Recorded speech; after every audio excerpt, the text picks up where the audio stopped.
Regenerated paragraph 4000 से 4500 अक्षरों के टोन में। ज्यादातर मर्द ये तक नहीं जानते कि एक औरत सच में कब प्यार में पड़ती है। उन्हें लगता है कि उसे फूल दे दो, तारीफ कर दो या किसी महंगे रेस्टोरेंट में डिनर करा दो, बस हो गया प्यार। लेकिन सच्चाई इससे कहीं गहरी है। औरत का दिल तब नहीं धड़कता जब वह सेफ महसूस करती है, बल्कि तब जब उसके भीतर कुछ ऐसा जगता है जिसे वो खुद भी कंट्रोल नहीं कर पाती। प्यार कोई लॉजिक नहीं मानता। ये टाइमिंग से नहीं, एनर्जी से होता है।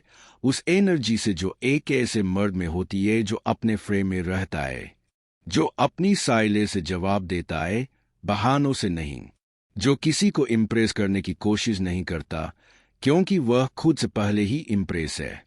औरत तब गिरती है जब उसे उस मर्द में वो ग्रेविटी महसूस होती है, वो खिंचाव जो शब्दों से नहीं बल्कि वाइब से आता है। जब तुम समझ लेते हो कि एक औरत का मन कैसे काम करता है, कैसे वो धीरे धीरे अपने ही एहसासों में उलझती है, तब तुम सिर्फ उसे अट्रैक्ट नहीं करते, तुम उसकी नरों में खुद को बदल देते हो। यह कोई ट्रिक नहीं है, यह साइकोलॉजी है, फीमेल साइकोलॉजी। औरतें कभी उस मर्द के प्यार में नहीं पड़ती जो उनकी अप्रूवल मांगता है।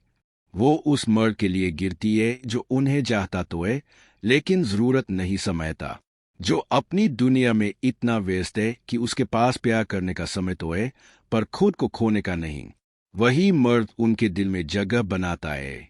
नीडीनेस हमेशा रिपेल करती है जबकि इंडिपेंडेंस हमेशा अट्रैक्ट करती है। औरतें कह सकती है कि उन्हें अटेंशन चाहिए, लेकिन गहराई में वो तुम्हारी ग्रेविटी चाहती है।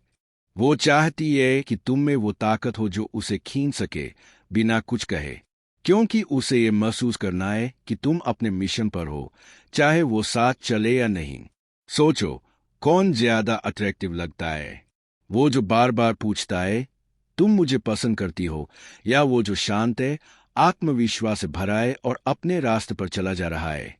औरतें किसी मर्द को पूरा करने नहीं आती, वो उस मर्द की ओर खींचती है जो पहले से ही पूरा है। वो मर्द जो अपने इमोशंस को कंट्रोल कर सकता है, जो साइलेंस में ताकत रखता है, जो स्पेस देता है और चुपचाप ऑब्जर्व करता है, वही उसके मन में सबसे गहरी जगह बनाता है। यही असली इमोशन टेंशन है, वो हलचल जो उसके दिमाग और दिल दोनों को तुम्हारी ओर खींचती है। जब हर चीज प्रेडिक्टेबल हो जाती है, हर मैसेज, हर तारीफ, हर एक्सप्लेनेशन, तब एक्साइटमेंट मर जाती है। लेकिन जब तुम साइले से जवाब देते हो, अपने फ्रेम में रहते हो, तब वो सोचने लगती है, ये क्या सोच रहा है, ये मेरे बारे में क्या महसूस करता है, और वहीं से शुरू होती है उसकी दीवानगी। मिस्ट्री यानी रहस्य, वही तुम्हारा सबसे बड़ा हथियार है।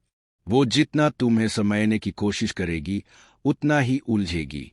अगर तुम खुद को बहुत जल्दी खोल दोगे, तो सारा चार्म खत्म हो जाएगा। लेकिन अगर तुम अपनी गहराई का बस थोड़ा सा एहसास कराओगे, तो वो बार बार तुम्हें डिकोर करने लौटेगी। स्टोइक फिलॉसफी कहती है, मत समझाओ, बस जियो। तुम्हारी प्रेजेंस ही तुम्हारी फिलॉसफी है। और जब तुम अपनी शांति से जवाब देते हो, जब तुम उसके केओस में भी स्थिर रहते हो, तभी वो सच में खुलती है। वो तुम्हारे शब्दों से नहीं, तुम्हारी एनर्जी से कनेक्ट करती है। औरतों को सबसे ज्यादा सुरक्षा किसी वादे से नहीं, बल्कि उस एनर्जी से मिलती है जो यह कहती है, मैं यहाँ हूं और मैं कहीं नहीं जा रहा। वही एनर्जी, वही शांति उसके भीतर के तूफानों को पिघलाती है।